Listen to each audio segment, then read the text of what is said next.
کہ اب دین کے اندر کوئی جبر نہیں. یہ اکثر بات ہوتی ہے لا اکراہ فی الدین. اب ہم کیا کرتے ہیں کہ ہم نے معاشرے کے اندر یہ دیکھا ہے کہ ہم بہت زیادہ جو ہے وہ روایات کے اندر جو ہے برے طریقے سے پھنسے ہوئے ہیں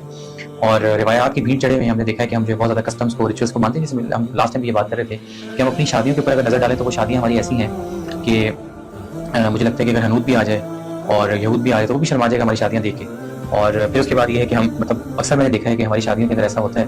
کہ ہم جو ہے وہ پہلے بھی ہمارے گانے چل رہے ہوتے ہیں, بڑے زبردست طریقے سے گانے چل رہے ہیں, ناچ گانا ہے, ڈھول والے آئے ہوئے ہیں اور سب کچھ ہم بھول چکے ہوتے ہیں. اس دن ویسے بھی ہم نے اللہ سبحانہ و تعالیٰ سے چھٹی لی ہوئی ہوتی ہے ایک طرح سے, اور قرآن کریم کی آیات کا ہم خوب جنازہ نکالتے ہیں. اس کے بعد بیچ میں ہم کیا کرتے ہیں کہ ہم نکاح کو شامل کرتے ہیں. مطلب اس سے آپ یہ دیکھیں کہ اللہ سبحانہ و تعالیٰ کی آیات کی اس سے بڑی جو ہے وہ بے حرمتی کیا ہوگی, کہ دین کا ایک طرح کا تماشا کیا ہوگا کہ ہم جو ہے وہ نکاح کی تقریب کرنے کے لیے گانوں کو روکتے ہیں, جو ڈھول بجانے والے ان کو روکتے ہیں, پھر اس کے بعد ہم نکاح کرتے ہیں, پھر دوبارہ سے وہی ڈھول ڈمکا شروع کرتے ہیں اور پھر اس کے بعد آخر میں ہم دلہن کے سر کے اوپر قرآن کریم کو رکھتے ہیں اور اس کی رخصتی کر دیتے ہیں. مطلب اللہ تعالیٰ کی آیات کا جو یا اس کے دین کا جو ہے وہ تماشا سے زیادہ کیا ہو سکتا ہے. مطلب ایک شخص جس کے دل کے اندر ایمان داخل ہو جائے, کیا وہ سب کچھ یہ کر سکتا ہے جیسے کہ ہم کرتے ہیں اپنے معاشرے کے اندر؟